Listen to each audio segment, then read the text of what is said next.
Hi, girlies. Welcome to Book Please Podcast. It's Elina here, and I have my girlie with me. Hi, it's Nata. So, Amanda is not here today, and we miss her, but it is her birthday. Happy birthday, Happy Queen. birthday, Amanda. She's in Puerto Rico. Yes, we're so excited for her. I actually went to Puerto Rico, and it's one of those places, it's like, you know how sometimes you go somewhere and you're like, okay, I did this. Mm-hmm. Puerto Rico is one of those places I would definitely go back to. Really? Was it like an all-inclusive or did you go to the city? No, what I liked about it too, it was like it's also American territory. Mm-hmm. So like you feel a little bit safer. You don't need a passport and you can go into like the little old towns and like walk the streets and everything. It's not like certain areas where like you have to just like stay at the resort or anything like that. There's a town, it's called like Viejo San Juan. It's like the old town and it's like preserved with like all pretty different colored painted buildings and Oh, I it's just love like that. yeah, and their food is amazing. Their beaches, the people were so Oh, wonderful. Like I wow. just really I'm like I cannot wait to go back. And normally like if I check something off, I'm good. Mm-hmm. You don't want to go back there twice. Yeah, like I'm okay with like it's like okay, you know, it doesn't hurt, but this is somewhere that I'm like dying to go back to. I feel like Mexico is that place that everyone can say they've been to more than once. Like, I'm sure you've been to Mexico more than Yes, once. I have. That's so funny. Yes. Yes. Always an all-inclusive. Yeah, my favorite was when I went to Cabo. I have not been to Cabo. I have not, but I heard it's beautiful. It's stunning. I did Tulum also for New Year's and that was really fun, but I don't know, Cabo just was something else. But they're both it's wonderful. Like I did Same. Cancun, like I've been everywhere in Cancun and what's that Mexico. other one, Riviera Maya, that everyone goes to? Yes. Yes, those Uh-huh. two I've been to. Oh my gosh, so nice. And Yes. Amanda's actually so Amanda's in Puerto Rico, but she's Puerto Rican. So it's like she's with family and stuff too. But she never like addresses her. She's like, I'm American. Like she never even I says know. she's Puerto Rican. She's like, I'm American. I know, girl. I love it. Exotic. I hope you're having the best I'm sure time. she We is. miss you, but we're happy that you're on a beach. Yes.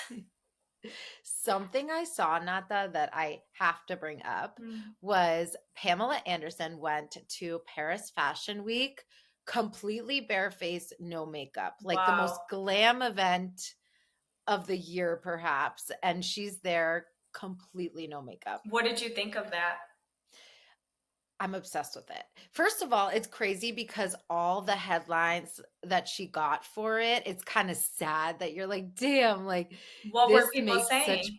big news. So Jamie Lee Curtis, the actress, was like a huge, like she captured a lot of attention for her response and she's like the natural beauty revolution has begun and Hmm. like said all these amazing things. And I loved that she said that like she went like in on it, but I my favorite perspective was kind of like somebody was just like the point is women can just do what they want. Go Hmm. with a full face of glam and live your best life. Go bare face and it shouldn't matter. And Hmm. like that to me is like what I resonate with. Like it's really like sad that it made national attention, but I love that she made that move. And that she was confident enough to do so. I want to say, like, Pamela Anderson has had such a transition throughout the years from like being this like Baywatch bombshell with like huge Yes. boobs, bright blonde hair, petite figure. And then in recent years, I feel like she's really like changed her entire look where she is. I've seen her with, I don't want to say bareface, but I've seen pictures of her with very minimal makeup compared to what she used to wear. And she's just such a fashion icon. I don't know if you noticed lately, like I even do it, like the pieces out in the front in the big bun that's messy. Like Yeah. she started that trend years and years ago. And I don't Yes. know, I feel, And you rock that. oh, thank you. But she's a beautiful woman and her story. I don't know if you ever watched the Netflix series on her. Did you? I didn't, but I'm dying to have heard amazing It was things. so, so good. And it's kind of painful to see what she, poor thing, dealt with, like from the media and just judgment. And she's such a strong woman. Yeah. And actually, she had responded to um everything going on, like all the attention she Mm-hmm. got for going bareface. And she said that I don't know if you know this, but her makeup artist in 2019, Alexis Vogel, passed away of breast cancer. Oh, wow. And No. she was just like, I just thought it was better. Like she knew my face best. And like, it's almost like it like pushed her into a new chapter. Mm-hmm. And she was just like, I just felt like it was better this way. And she almost made a comment saying, like, I started to look at like all that I've become. And I was like, this is silly Mm-hmm. because she's like in her mid to late 50s. And she's like, what am I doing with all this stuff on me? And she looked stunning. I can't even remember a time where I've ever heard, maybe it's been done before, but I can't recall You anyone know ever who's doing done this. that at multiple like award shows? Alicia Keys. She's like notorious for Mm, going barefaced. such a good Mm-hmm. example. Yeah, Yes. And Alicia she's Keys. stunning. She is. She's I love beautiful. it. And Would I think makeup has become a little bit like lighter just in general, especially with um compare Gen Z to, coming in. It's like dewy and it's like yes. very like light and about, and I love like they have like this skincare movement and like all the Mm-hmm. serums and everything that are like you literally go out like Hailey Bieber, like you Mm-hmm. go out with like a little bit of like a shine on your face and some gloss and you call it a day. At least compared to like the early 2000s, mid, like I want to say Oh, 2010, where it yes. was like the contour, the white, the dark, like the shaping. I think Kim Kardashian was really big into that. And even now, when I see pictures of her, she goes like more on the natural route of makeup too. She looks so much better. If Mm-hmm. you look at her old stuff, it was like just such intense contour and it was just gross. Like the levels that it got If to. you had to pick three beauty products as far as makeup goes, like lashes, eyebrows, foundation, lipstick, what are your three like ride or dies? Okay, 100% lashes. Mm-hmm. And now I get them done. And I feel like when I have lashes, I don't need really makeup. Mm-hmm. Like I don't. I'm so good with Because lashes. it's very done up. Yeah, I think I would say lashes. Maybe put just like a little like bronzer on the cheeks Mm-hmm. and a gloss. And gloss, Yeah.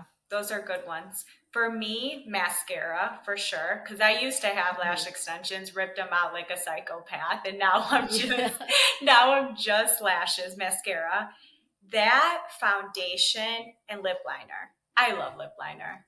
Yes, it changed. Oh, lip liner is everything. I also, you only gave me three, but I love a wing. I love a winged Oh yeah, eyeliner. like I don't think I've ever seen you without winged eyeliner, to be honest with you. You think so, but haven't you with when I get my lashes done? Oh, that's right. But the way they do your lashes, it almost looks like Yes. you have eyeliner on. So I get the cat eye lashes and it does the same effect. That's why I feel like, you know what, I don't really need it. Hmm. And I love that. Shout out to my girl because she kills that cat eye. Like, She's your ride or die for sure. yes, I love you, Sue. Like, Hmm. I literally tell her, like, if she moves, I move. Like, she's doing my wedding lashes. Like, it's happening. I have to say though, shout out to castor oil, like not sponsored, but I wish Mm. I was. That Hmm. saved my lashes. Like when I ripped out my lashes, which shout out to you, Elina, because you came to the rescue the next day. I'm like, girl, I don't have any lashes. You're like, you have to have a few lashes. I'm like, I don't have anything. Like I ripped everything out. You brought the glue, you brought the lashes, like you put them on for me. The reinforcements. I was like, don't panic. I'm bringing You're like, everything I'm we bringing need. Starbucks, like, I'm bringing everything. But from that day on, every single night religiously, I put castor oil on my lashes and on my eyebrows, like every single Yeah. night. And thank you, God, they like grew back even better than they were before. Yeah. Well, they look amazing. Your eyes are always gorgeous, and you have like these beautiful blue Thank eyes. you. So love it, Queen. Yes. Shall we get into our book, you think? Yes, let's get into it. First Okay. impressions. Okay. Well, we read chapters 1 through 16. My headphones today are just sorry, guys, if I keep playing with them, but they are not staying in my little ass ears. Um, we read chapters 1 through 16 of The Coworker by Mhm. Freida McFadden. Yes, we So, did. do you want to go first? Yes. So we get introduced to a few characters. Oh my gosh. Tell me, Dawn. So Dawn is the coworker that goes missing. Dawn is a dork. Can we say she's a dork? A At hundred least the percent. way she's explained in A the book, 100%. she's that person that shows up to work 15 minutes early, never like misses a beat, takes lunch at the same time every single day. She's so predictable. She's like that office Karen. Everything needs to be in Yeah. its place. Like, I don't know. She's just that type of person. And then we have Yeah. Natalie, which is a complete contrast of her. She has the cubicle next to her, saleswoman of the year, gorgeous blonde hair, beautiful, outgoing. She's like the popular girl in the office. Yes. So it starts off right off the gate. Dawn doesn't show up on time. She's always on time every single day. Yep. And it's like an hour after she was supposed to be at work and she's nowhere to be found.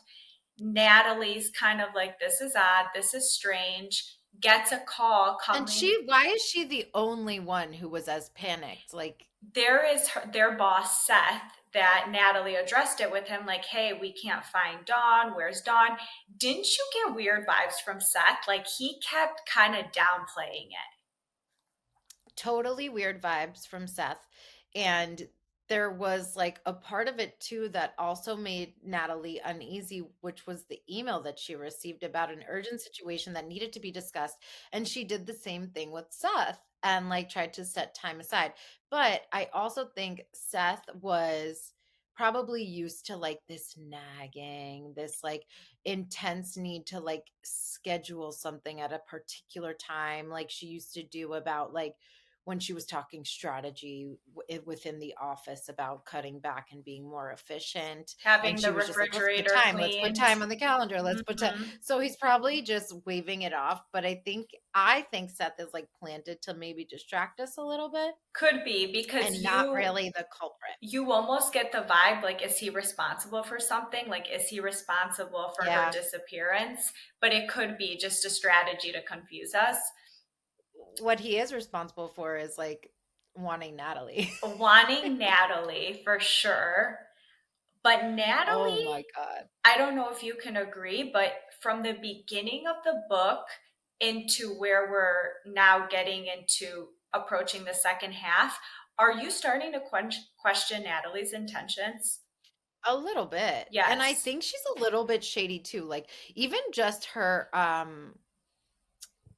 the way that they're like, oh, she's the salesperson of the year, this, that, the other. And then Dawn is like, she's spending all of our budget on her lavish lunches. Like, of course, Mm-hmm. these people are buying stuff from her. She's like rolling out the red carpet for the clients and spending more than like is coming in for the products.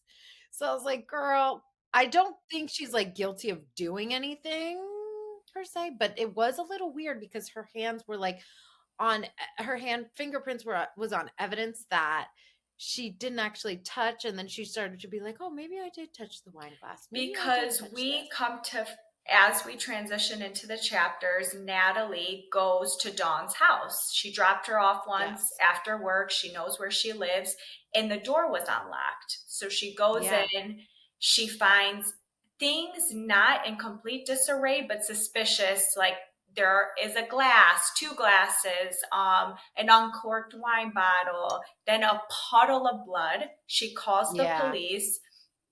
Strangely enough, the police think that Natalie is involved. that was so crazy because it's Mm-hmm. like you panic and you call the police. Like, what are you supposed to do? They're really out to get Natalie. Yes. I think that her little office beau, Caleb, Mm-hmm. I think Caleb has something to do with it. Really? She made a remark about how he like left right at 9:30 that evening and just stayed for dinner. And I find that weird. And like when he started to like panic that she wanted him to say, to kind of give a white lie that they were together all night just so she had an alibi. At first I was like, okay, like if he's guilty, he'll go along with it because then he has an alibi as well. But it's almost like he's kind of not wanting to participate, maybe to continue to frame Natalie. Mm-hmm. we know that there was that call that happened, that when that also sparked Natalie's like it triggered Natalie to think something's wrong. She got a call from Dawn's line that said, "Help me." It sounded like Dawn. Their cubicles are next to each other. And it turns out police followed that line and said it was internal. So that could also, so we know we're working with somebody in the office. Caleb is in the office. A detail that I also wrote down that I thought was interesting was that there was a remark that Natalie made when she was just talking through things about Dawn and saying how punctual she was and whatever. But she said that in the very beginning, there were times where she would like always arrive at the end of every meeting. And she's like, but that phase Mm-hmm. shortly passed. I'm like, there's no way that she intentionally was like continuously late. Somebody was sabotaging her calendar. Maybe that was Seth Oh, good to make it, point. to keep her out of those meetings, Mm-hmm. like to not get, like somebody was definitely doing that because we know Dawn's characteristics and she wouldn't miss a meeting or be late. And maybe that's just Seth being annoyed with all her BS input. So another person that we continuously, like every other chapter, learn a little bit about is this pen pal, Mia, that she has. Yes. So Yes. Dawn writes these emails to Mia, and it'll be these long, elaborate emails about just her day to day, the things that are going on in the office. It seems like they've had a friendship since high school. She'll go back and point out things that, like, this Mia girl would tell her in high school. And I thought Mia would respond, this Mia person, but they would be very short, vague responses. I don't know what to make of this Mia person. Who is Mia? Is Mia real? Is Mia fake? I thought the same thing, not that. Mm-hmm. I wrote that down as I was reading. I was like, Dawn is sitting here giving this person every intricate Mm-hmm. detail, writing her a novel. And she's like, hey, girl, great job. Mm-hmm. Thanks. Bye. Yeah. Like, it's so short. And I can't read her yet. It's either that she grew up with, I think what it is that Dawn doesn't, because she's a little out of touch, right? And weird. She's obsessed with She turtles. We have to put We that have out to get there. into the turtle thing in a minute because I have a lot of Mm-hmm. thoughts. But I think that Mia's this person that like grew up with her and like feels bad for, it's almost like a pity friendship, maybe. Like she probably keeps tabs on her and like continues to respond because she like is like, okay, she doesn't really have anyone and she really like trusts and likes Mia. So she feels like she can keep up the relationship. But obviously on Mia's end, Dawn is not her person, not her best friend, not Mm-mm. somebody she goes to with any sort of news or like life happenings. Mm-mm. um so it's either that we like Mia has something to do with this, or she's just like literally that friend that just kind of like pities her and like didn't want to like ignore the girl. But there's something here that's off for sure. Absolutely. What did you want to say about the turtles? The turtles. Oh my goodness. This is the part. It's like enjoyed the book and I want to know what's going on. And I also, what I like about it is I find that I personally haven't read a lot of settings that are like this Mm-hmm. intricate, like in the office. Yeah, this is So it's unique different. for Like sure. it's not like, oh, it's a home, it's a maid, it's a whatever. But the character of Dawn is just so unrelatable and strange. Like this turtle obsession, like it's just such a weird take. Like I Mm-hmm. just never expected it. Like from that person who wrote the housemaid, like I was like, this turtle thing is a little fucking But weird. I It's a think little the bizarre. turtle is going to tie into something bigger. Like, why is she obsessed with turtles? Like, what is the turtle like a symbol of something? I don't know. Well, she said that the turtle, like the aspect of the turtle, like it's so metaphoric and so relatable to her because Mm-hmm. it's like the when something goes wrong or when you're afraid or when you feel a type of way, like you retract in your shell. Like that's Mm-hmm. how she feels, like being in her home, being in her little space. Like she doesn't like to branch out. She's a very like to herself person and like socially awkward. And like even we know from like when she was young and she had that birthday party and people were touching her things, she like panicked, she Mhm. threw her cake down, like never happened again for her. And I Mhm. feel bad too because it's like her parents like are just not, they don't even really like Understand her. pay attention to her, praise her. They're not there for her accomplishments and who she Mhm. is. Like they don't celebrate who she is as a person, and it's sad. But I think like the turtle just metaphorically she really relates to. We have But just like two main characters, Natalie and Dawn, that are just polar opposites because yes. Dawn is everything that you're describing. And then you have Natalie, which is like this gorgeous blonde, beautiful, like well put together, the popular girl. All the guys are going Yeah. crazy over her, where it's Dawn has a short, blunt haircut and she wears glasses and Yeah. she's a dork. And I don't know. What do you think in the next few chapters? I think that Natalie, because if you notice the last few chapters as we were ending this part one, it, when you hear Dawn's point of view of Natalie, it seems like Natalie's like messing with her. Like maybe Natalie broke her coffee mug in the office, and just it seems like Natalie is not who she's, as Yes. Natalie is talking, That telling was a different such a good point. story. It seems like Dawn's telling a different story of what Natalie is and her actions and behavior. Yes. And how she said about the mug specifically, Mm-hmm. that's such a great example because there was a time where Dawn had said to Natalie, like, don't leave your cup, your mug on the edge like that, like, push it back because it may fall. And she Mm-hmm. probably just meant it genuinely, like, because she's also very meticulous. Like, she's Mm-hmm. probably like a little OCD and she's like, don't put it there, like, be Mm-hmm. careful. And then when all Natalie Dawn discovers her mug like in pieces and Natalie has to make that remark and be like, "Well, you probably just left it on the edge." I was like, "Ooh, that was bitchy. Like And that's she kind of and rude." Dawn had said that Natalie was watching her from a distance, like just observing and watching her as she's picking up like the Yes. broken pieces of the mug. And does she really know her address from just that one time? That's what I'm saying.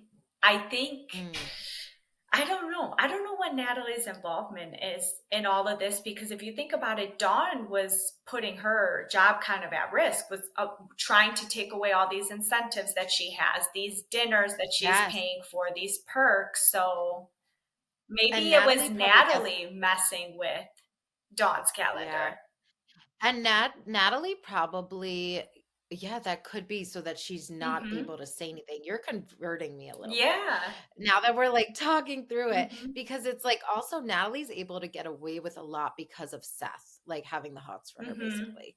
Exactly. And he's like playing favoritism with her. Like you literally need to have something to help your sales, you're having these issues, and she's literally like pointing to something and it's like, oh, because it benefits Natalie. Mm-hmm. And Natalie's the only one that can do all these offsite lunches, she gets special treatment, like it's Mm-hmm. just a little odd. But Dawn's so strange because she wants to be Natalie's friend so bad and she genuinely likes Natalie, but she's not understanding the things that she's saying and doing. She's throwing Natalie under the bus, but she thinks she's doing the right thing and being nice and like Yes. trying to save the company. But in reality, Yes. like anybody that does shit like that, that's like your enemy.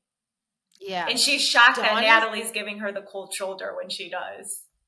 Dawn is like that person at work or like in class when they're like, "Oh, are there any more questions?" and you just want to like end the meeting or whatever it is, and you can't because they're like, "Oh, blah blah blah." I swear like there's always that person and my coworkers and I all know it and we all just look at each other because we're just waiting and we're like, we know.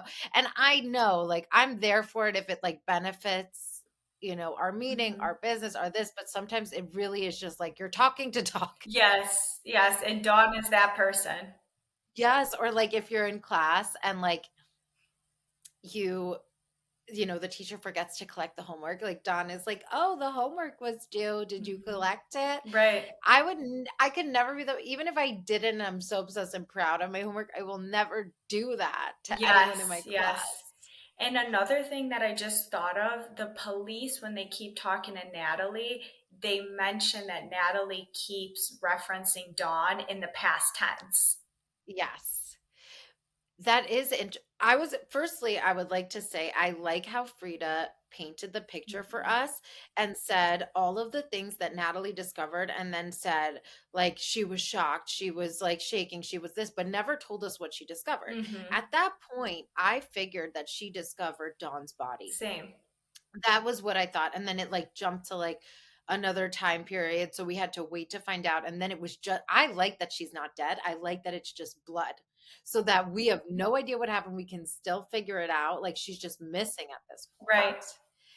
Also, something that we need to point out is that Natalie got this call or a few calls from like an anonymous number with nobody speaking. Mhm. And she made it a point to like give a little, say a little something like, I had been getting these calls before, but they stopped. Mhm. So that's super interesting. Like I do somebody has been remember that. calling her and and like she said that she was getting threatening calls from like a blocked number. So somebody's also kind of scaring her, shaking her up a little bit and it seems like there's something missing there that we don't know about yet. And how about Dawn's last job? We get a very vague picture. It seems like it's something bad happened there because she has this fresh start now that she's telling her pen pal Mia about. She's like, I'm so Yeah. glad for this fresh start and this new workplace. So, did something happen at her old job as well? She's probably an odd person to have a relationship with. Like Hmm. even that store that she went to and how she was like, I got a turtle, but it was not a sea turtle And then and the someone, fins were it's wrong and Etsy, and they respond back oh. like, is this a joke? Literally though. Hmm. But I mean, oh, the turtle thing definitely like it's just like kind of really hard to relate to this character, but Hmm. it's interesting and different. It's definitely not what I expected. Like, what are you thinking of it so far?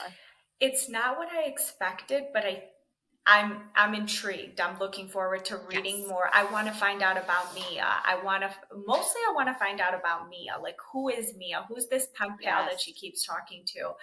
I want to find out more about Natalie, Natalie's past. So I think I am developing like a connection with the characters where I am intrigued to find out more, see where this goes. Yeah.